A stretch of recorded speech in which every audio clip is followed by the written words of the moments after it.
बच्चों, ये हमारा इंपॉर्टेंट क्वेश्चंस का एक और सेशन स्टार्ट हो गया है। तो इस सेशन में हम कुछ और इंटरेस्टिंग के इंपॉर्टेंट क्वेश्चंस लेके आए हैं जो बोर्ड एग्जाम्स में आपके लिए इंपॉर्टेंट हो सकते हैं। प्रीवियस ईयर बोर्ड एग्जाम में भी आ चुके हैं और आगे भी आने की पॉसिबिलिटीज है। तो this is Aziz and you are watching your beautiful and cute सा चैनल मिस वाही एजुकेशन। तो वीडियो स्टार्ट करते हैं बच्चों। फर्स्ट क्वेश्चन है, ओके चिल्ड्रन, सो ये हमारा क्वेश्चन है। बहुत ज़्यादा लेंदी सा दिख रहा है क्वेश्चन, इतना लेंदी नहीं है। कॉन्सेप्ट है, समझते हैं क्या कह रहा है इस क्वेश्चन में, फिर इसका सॉल्यूशन करते हैं। In an experiment with the rectangular glass slab, a student observed that a ray of light incident at angle of 55 degree with the normal one face of the slab। यानी जब glass slab से उसने ray of light को pass out कराया है student ने, तो उसने ऑब्जर्व किया कि रिफ्रैक्शन हुआ और उसका एंगल जो बना वो 55 डिग्री था नॉर्मल के साथ। आगे क्या कह रहा है, after refraction strikes the opposite face of the slab. उसके बाद रिफ्रैक्शन हुआ और वो अपोजिट फेस से टकराया। टकराने के बाद क्या हुआ, वो फिर से एमरजेंट हुआ, रे और बाहर चला गया, राइट।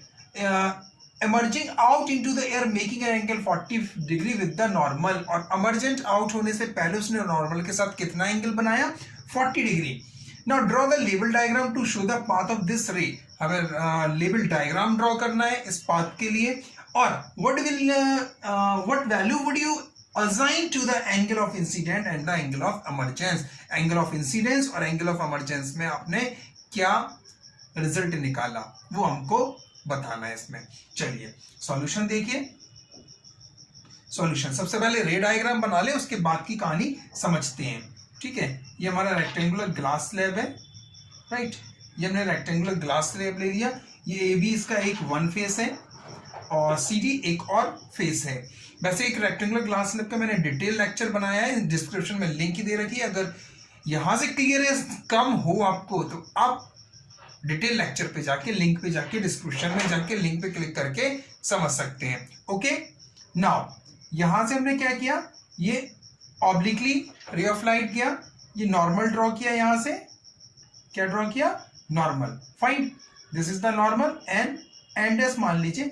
ये एंगल कितना बनाया इसने, 55 डिग्री, राइट। उसके बाद बेंड हुआ, बेंडिंग क्यों होगी, ये सारी बातें करके आए थे, ये बेंड हो गया, राइट। उसके बाद फिर से ये स्ट्राइक किया, फिर से हमने एक और नॉर्मल बना लिया, इसको हमने बोल दिया M days.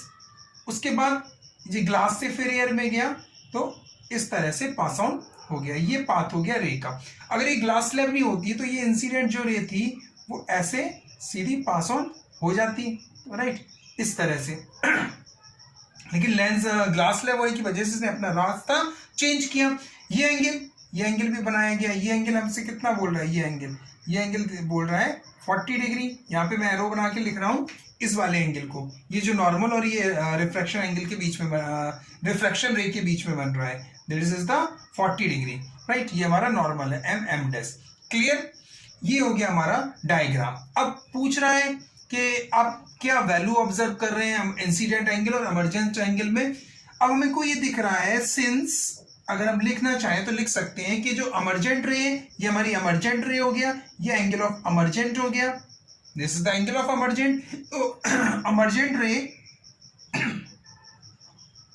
Emergent ray and incident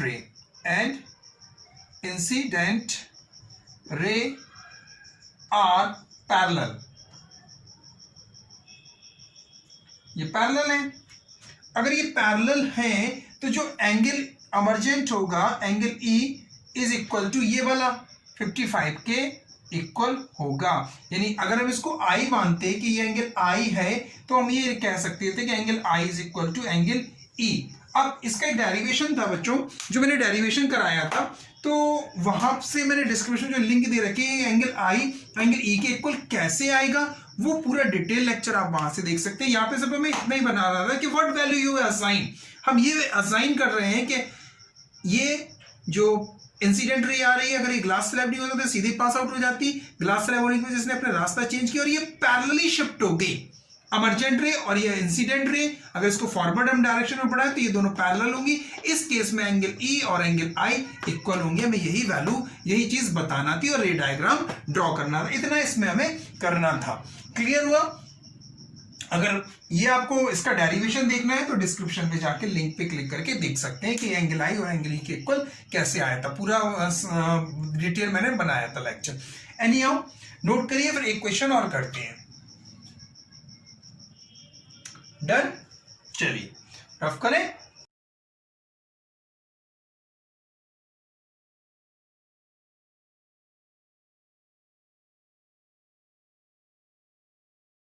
next question, question number 2। ये क्वेश्चन है, आइए देखते हैं क्या कहा गया इस क्वेश्चन में और कैसे हमको इसको सॉल्व करना है। An object 50 centimetre tall is placed on the principal axis. एक ऑब्जेक्ट है, उस ऑब्जेक्ट का हमको हाइट दे दिया गया है, यानी कि साइज ऑफ ऑब्जेक्ट दिया गया है, या हाइट ऑफ ऑब्जेक्ट हम कहें कितना दिया गया है, 50 सेंटीमीटर। इसकी इमेज जो बन रही है, यानी कि एच आई कितना है, 20 सेंटीमीटर टॉल है।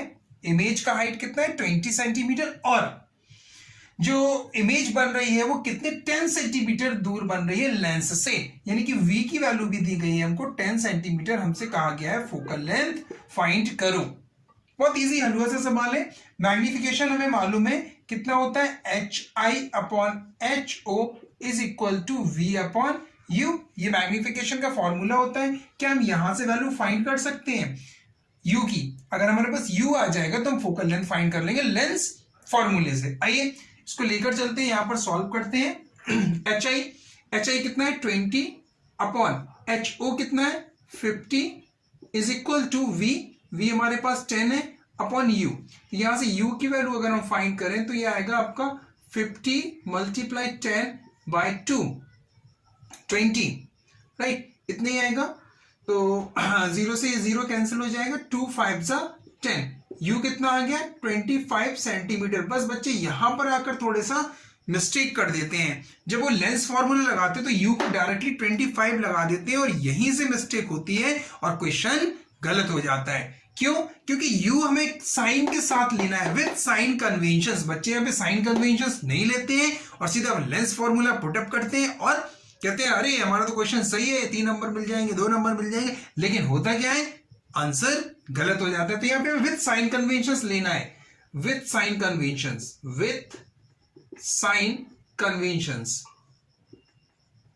विद साइन कन्वेंशंस अगर हम देखेंगे तो u आएगा -25 सेंटीमीटर। अब लेंस फॉर्मूला लगाएंगे और वैल्यू पुटअप करेंगे। 1 upon F is equal to 1 upon V minus 1 upon U. Lens में माइनस होता है, मिरर फॉर्मूले में 1 upon V plus 1 upon U होता है। वैल्यू पुटअप करते हैं यहां से। आइए, तो 1 upon F is equal to V है आपका 1 upon 10 minus -25, isn't it? So 1 upon 10 ये कितना हो जाएगा, plus 1 upon 25, taking the LCM, 50 is the LCM, 50 आएगा LCM, 10 5s are 50 and 25 2s are means 1 upon f is equal to 7 by 50. So focal length is equal to 50 upon 7. यहां से calculation कर लेना, जो भी वैल्यू आएगी वो पॉइंट में आएगी और सेंटीमीटर में आएगी। तो मेरा इस क्वेश्चन को बताने का सिर्फ एक ही मोटिव था कि आपको करना क्या है, क्योंकि बच्चे देख अरे बहुत इजी सा क्वेश्चन, एकदम ग्लैड हो जाते हैं, अरे बहुत बढ़िया 3 नंबर में एक इजी सा क्वेश्चन मिल गया, और कहां पर आके फंस जाते हैं, यहां पर सीधा उन्होंने कहा U25 आ गया, तुरंत मिरर फॉर्मूला लगाया, फटाक वैल्यू पुटअप करी और यहां आके फंस जाते हैं यार फोकल लेंथ क्यों नेगेटिव आ रही, फोकल लेंथ क्यों नेगेटिव आ रही है, फोकल लेंथ क्यों सही नहीं आ रही, वो गड़बड़ कर देते हैं। ठीक है, फिर वो परेशान होते हैं कि कॉन्वेक्स लेंस में तो पॉजिटिव आना चाहिए, नेगेटिव वगैरह वगैरह। एनी हाउ क्वेश्चन क्लियर हुआ, इसको नोट डाउन करिए, फिर नेक्स्ट क्वेश्चन करते हैं। डन।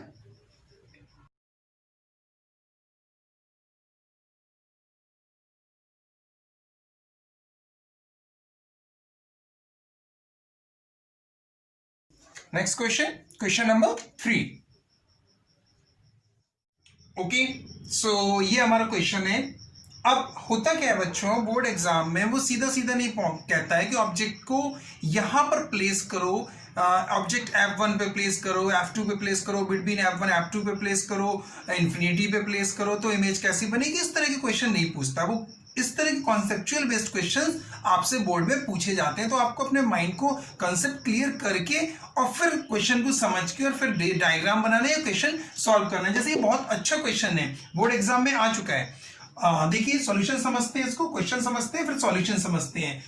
ऑब्जेक्ट कितना है, 2 centimetre height, placed at a distance of 64 centimetre from the white screen. जो ऑब्जेक्ट प्लेस किया जा रहा है, ढंग से समझना, ऑब्जेक्ट यहां पर प्लेस किया जा रहा है और इसकी जो इमेज बन रही है, अगर हम यहां पर देखें इसकी इमेज, ये इमेज बन रही है किस पर, स्क्रीन पर। किस पर बन रही है, स्क्रीन पर इसकी इमेज बन रही है। तो इनके बीच का जो डिस्टेंस है वो कितना है, 64 सेंटीमीटर। अभी पहले समझ लेते हैं, फिर उसका आगे की चीजें देखते हैं कि क्या क्या करना है। तो ये हो गया ऑब्जेक्ट और इमेज के बीच का डिस्टेंस, यानी स्क्रीन जहां प्लेस किया जा रहा है, जहां पर इमेज फॉर्म हो रही है स्क्रीन पर, व्हाइट स्क्रीन पर, उनके बीच का डिस्टेंस कितना है, 64 centimetre. On placing a convex lens at a distance of 32 centimetre from the object.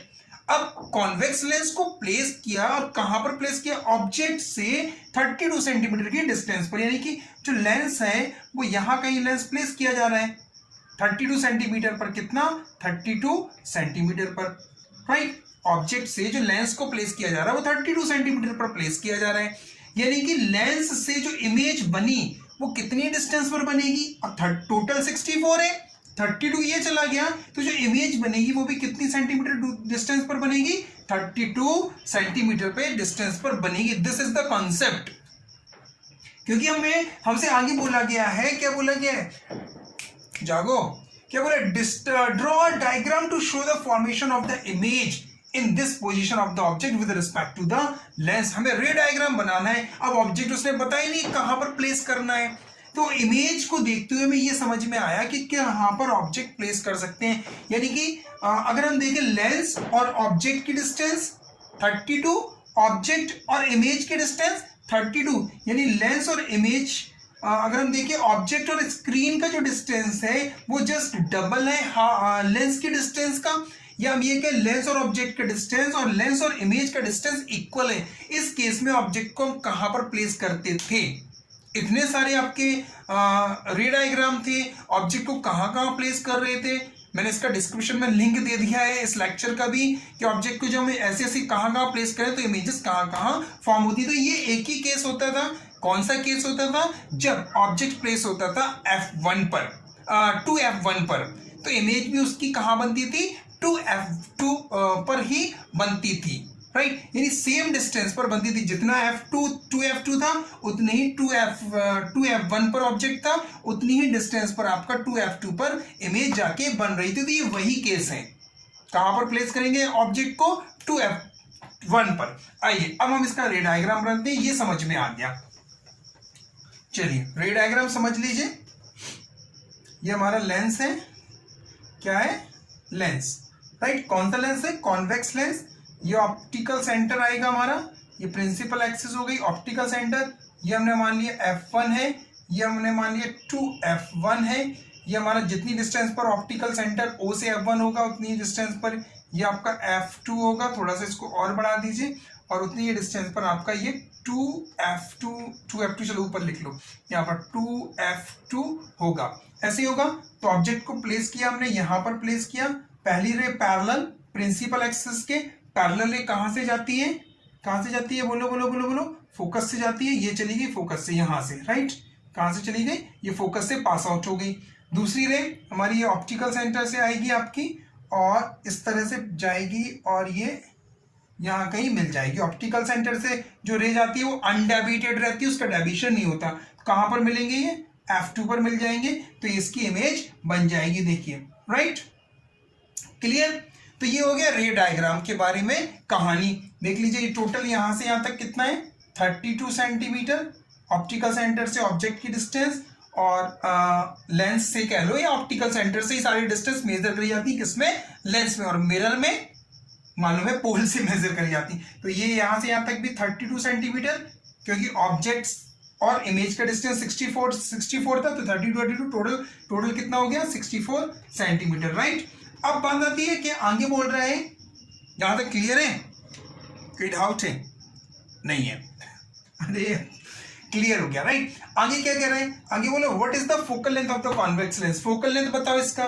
भाई ऑप्टिकल सेंटर से यहां तक की डिस्टेंस इक्वल होता, यानी हम ये कहेंगे OF1 is equal to OF2, sorry F1 F2, yes और नो? OF1 16 ये है, 16 ये है, यानी कि F1 और 2F1, F1 2F1। चलो लिख नहीं रहे, ये बता दे रहे, ये जितना होगा उतना ये होगा, उतना ये होगा, उतना ये होगा, यानी फोकल लेंथ कितना आ गया 16 centimetre is equal to 16 centimetre. यानी फोकल लेंथ कितना हो गया बच्चों? फोकल लेंथ हो गया आपका, ये दिख रहा है ना, ये जितना ये डिस्टेंस होगा उतना ये होगा फोकल लेंथ। बताया था भाई, सारे उस लेक्चर्स में बताया था, ठीक है, क्लियर है। फोकल लेंथ कितना हो गया 16 सेंटीमीटर, यहां तक क्लियर। आगे और कुछ पूछना है क्या? हाँ, साइज ऑफ द इमेज। तो साइज कैसा? सेम, जब F2F1 पर ऑब्जेक्ट प्लेस होता था तो साइज कैसा होता था? Same.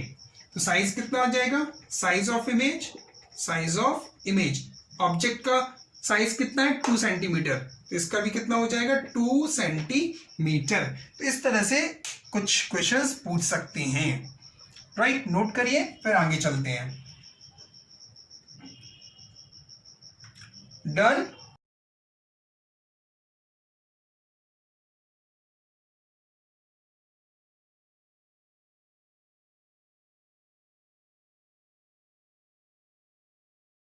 Next question, question number 4। This is the question children. ये हमारा क्वेश्चन है, बड़ा इंटरेस्टिंग सा क्वेश्चन है, बहुत अच्छा इसमें दिया गया है। मसाला बोले तो समझ गए ना, अच्छा क्वेश्चन है। क्या कह रहा है? When an object is placed at a distance of 25 centimetre from the mirror. इस बार मिरर है, मिरर से ऑब्जेक्ट को कहां प्लेस किया गया? 25 सेंटीमीटर की डिस्टेंस पर प्लेस किया गया। बहुत बढ़िया, चलिए सॉल्यूशन देखते हैं, लिखते जाते हैं जो वैल्यू दे रहे हैं। u is equal to 25 centimetre. Negative ले पॉजिटिव? बताओ भाई, नेगेटिव ले? अच्छा ठीक है, नेगेटिव। चलो, क्यों नेगेटिव क्यों ले? अच्छा, पोल से कहां पर है? लेफ्ट साइड, यानी कि इंसिडेंट रे के अपोजिट डायरेक्शन में, इसलिए -25। बहुत बढ़िया, गुड। आगे द मैग्निफिकेशन इज M1, तब उसका मैग्निफिकेशन कितना है?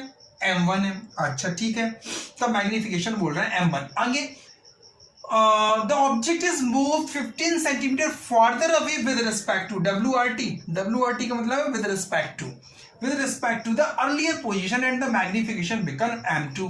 अब वो 15 सेंटीमीटर और दूर चला गया, यानी कि ये मिरर था, मिरर से कितना 25, फिर 15 और दूर चला गया, टोटल हो गया 40। ओके, तब उसका मैग्निफिकेशन बिकम M2। तब मैग्निफिकेशन कितना हो जा रहा? M2। हमें ये रिलेशन दिया गया, क्या ये रिलेशन दिया गया? हमसे कहा गया फोकल लेंथ फाइंड करो। अरे यार, इसमें तो कुछ भी नहीं दिया यार, फोकल लेंथ कैसे फाइंड करेंगे? वी नहीं दिया, यू दे दिया, फिर दूसरे केस में बड़ा यार अजीब सा केस है यार भाई, यार कैसे करेंगे? देखते हैं, चलिए ठीक है। मैग्निफिकेशन हमें मालूम है क्या होता है। मैग्निफिकेशन होता है -v/u मिरर के लिए, ध्यान रखना, मिरर के लिए -v/u और लेंस के लिए v/u। अब यहाँ v की वैल्यू नहीं मालूम, लेकिन हमें मिरर फॉर्मूला मालूम है। क्या होता है mirror formula? 1/f is equal to 1/v plus 1/u, ये मालूम है हमको। अच्छा, अगर हम यहाँ से v की वैल्यू निकालना चाहें तो क्या निकल सकती है इन टर्म्स ऑफ u और f? निकल सकती है इन टर्म्स ऑफ u और f, क्योंकि यहाँ पे जो ओवरऑल दिया गया है वो u ही दिया गया, ऑब्जेक्ट का डिस्टेंस दिया गया पहले केस में भी और जब वो दूर गया तब भी, और हमें फोकल लेंथ फाइंड करना है। तो किसी तरह से v को रिप्लेस कर दें। अगर v रिप्लेस हो जाएगा तो u और f का रिलेशन आ जाएगा, हम फाइंड कर लेंगे, क्योंकि u तो दिया ही ऑलरेडी। चलिए यहां से v निकालें, अगर हम 1/v कितना आएगा? 1/f minus 1/u। अच्छा, यहाँ से थोड़ा सा और एलसीएम ले लें। अगर एलसीएम लेती हैं तो कितना आ रहा है बच्चों? यहाँ से एलसीएम आएगा fu। चलिए fu लिख लें, और ये आएगा u minus f 1/v is equal to this. यानी कि अगर यहाँ पर हम सॉल्व करना चाहें तो v की वैल्यू हमारे पास सामने आएगी uf लिख लो, uf upon u minus f, ये आ गई किसकी वैल्यू? v की वैल्यू। अब मैग्निफिकेशन हमें मालूम है, ये होता है मैग्निफिकेशन। चलो यहां से मैग्निफिकेशन को लिख लें। केस 1 के लिए, केस वन के लिए अगर हम लिखेंगे तो मैग्निफिकेशन कितना, माइनस वी अपॉन यू, यानी हम लिख सकते हैं minus U F upon you minus F upon you. तो ये u और u कैंसिल हो गए, तो जो m1 आया मैग्निफिकेशन केस 1 के लिए वो आया minus F upon u minus F. Right, u की वैल्यू पुटअप कर दें, चलिए कर दीजिए। u की वैल्यू पुटअप करेंगे तो u कितना, -25, तो यहां लिख लीजिए -25। इतना समझ में आया? या इसको थोड़ा सा हम और अगर सॉल्व कर लें, u is equal to minus F, और ये अगर हम माइनस कॉमन ले लें तो ये बचेगा f प्लस 25। यस और नो आएगा? तो माइनस से माइनस कैंसिल हो गया, तो यहां पर अगर हम इसको सॉल्व कर लें तो ये m1 कितना आ जाएगा, m1 आएगा f upon f plus 25। Right, इसी तरह पूरा प्रोसेस यही होगा केस 2 के लिए। केस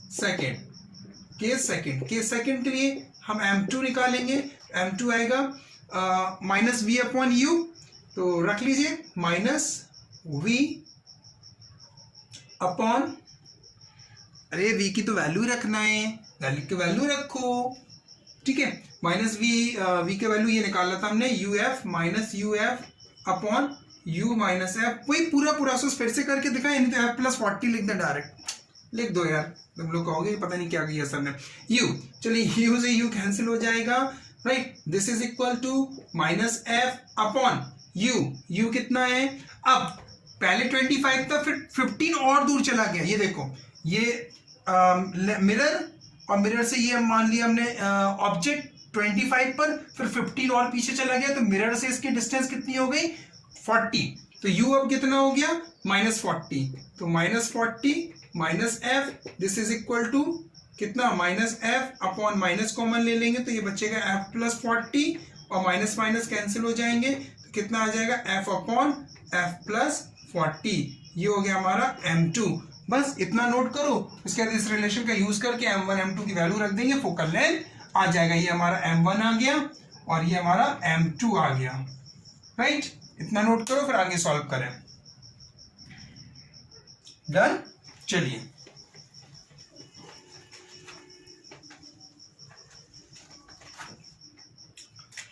तो हमारे पास रिलेशन है m1 is equal to 4 m2। m1 कितना है, f upon f plus 25 is equal to 4 into m2 कितना है, f upon f plus 40।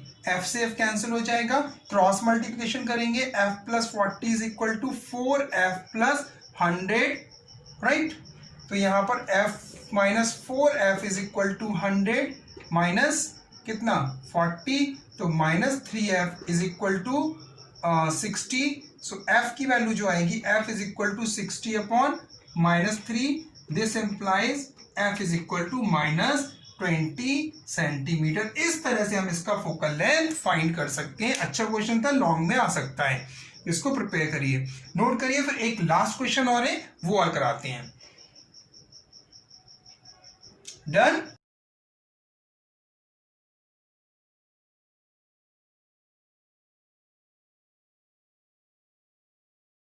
Question number 5। सो ये हमारा क्वेश्चन है बच्चों।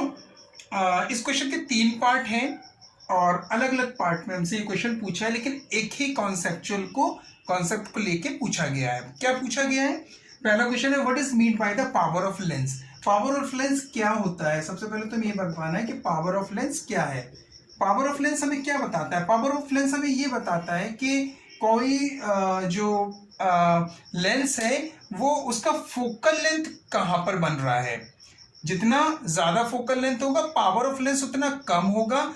जितना फोकल ऑफ लेंस कम होगा, पावर ऑफ लेंस उतना ज्यादा होगा। यानी कि हम ये कह सकते हैं कि पावर ऑफ लेंस जो है फोकल लेंथ के इनवर्सली प्रोपोर्शनल होता है। दूसरे शब्दों में अगर मैं कहूं तो पावर ऑफ लेंस हमें ये बताता है कि कौन सा लेंस कितना डाइवर्स कर पा रहा है रेज ऑफ लाइट को आफ्टर रिफ्लेक्शन, और कौन सा लेंस कितना कन्वर्ज कर पा रहा है। कॉन्वेक्स लेंस कन्वर्ज करेगा, कॉन्केव लेंस डाइवर्ज करेगा। राइट, पावर ऑफ लेंस, चलिए आइए लिखते हैं। Power of lens is the ability is the ability of lens to converge or diverge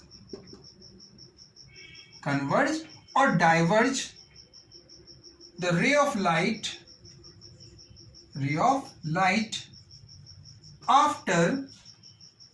after refraction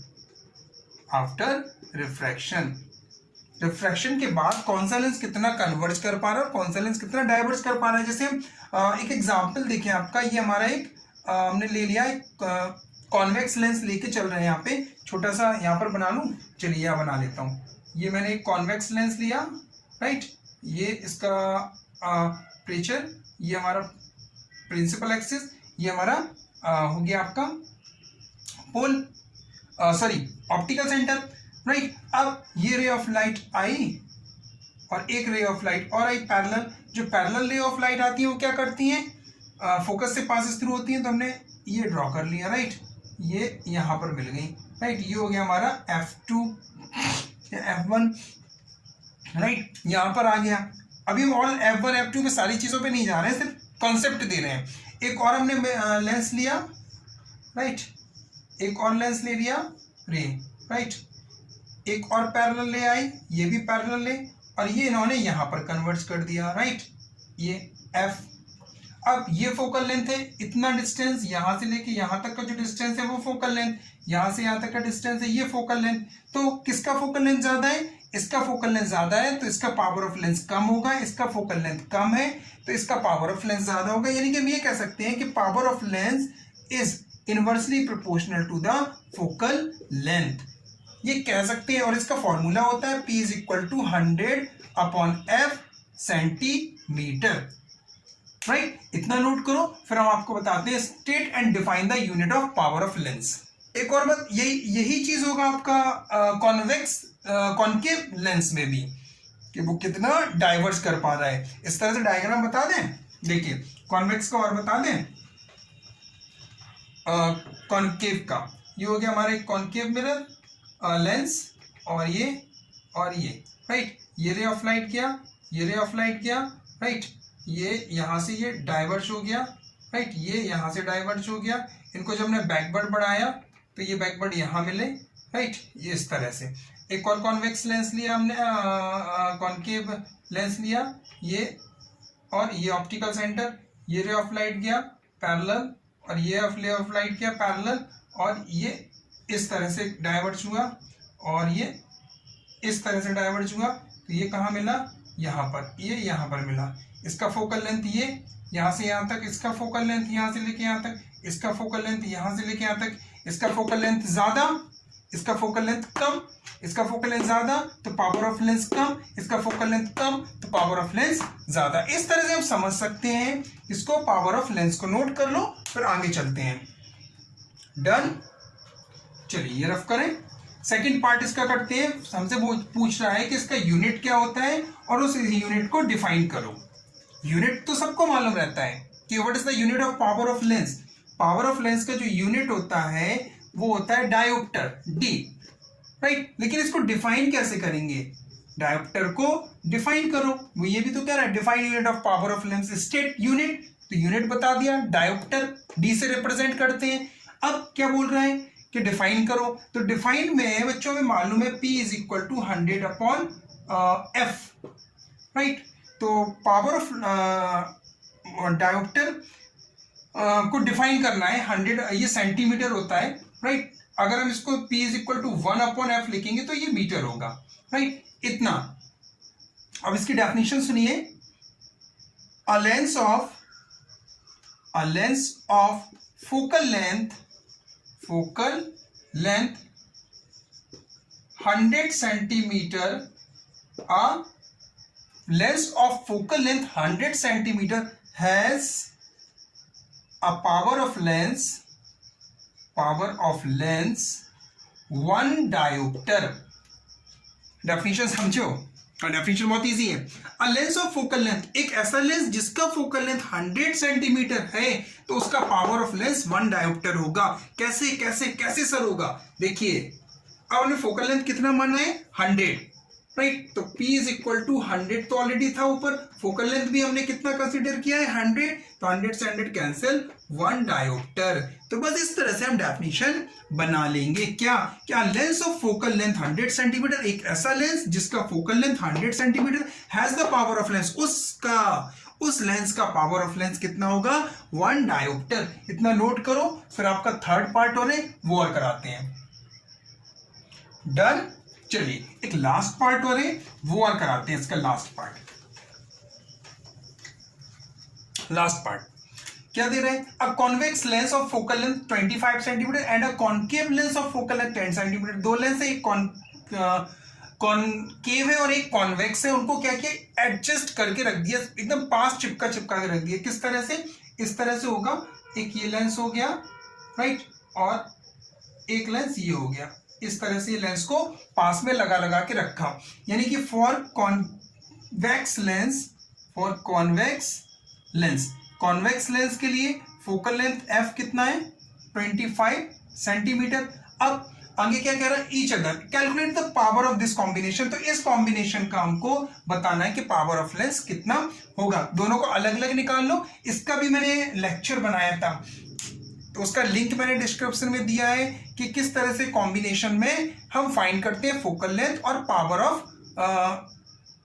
of combination, power किस तरह से फाइंड करते हैं, उसका भी लेक्चर था, डिस्क्रिप्शन में लिंक है, वहां से आप देख सकते हैं। यहाँ पे इसी कॉन्सेप्ट को, इसी क्वेश्चन को सॉल्व करते हैं। यहाँ पे पावर कितना आ जाएगा P1 F अपॉन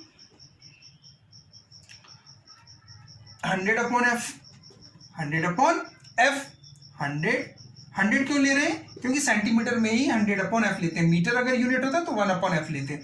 तो 100/25, तो ये आ गया 4 dioptre. For concave lens, concave lens के लिए बच्चों फोकल लेंथ कितना दिया गया 10 सेंटीमीटर। अब नेगेटिव ले या पॉजिटिव, कॉनकेव लेंस के लिए नेगेटिव होता है फोकल लेंथ, कॉन्वेक्स लेंस के लिए पॉजिटिव होता है, तो ये -10 हो जाएगा। यहां से हम P2 फाइंड करेंगे, तो 100/-10 that is equal to -10 dioptre. Combination, power of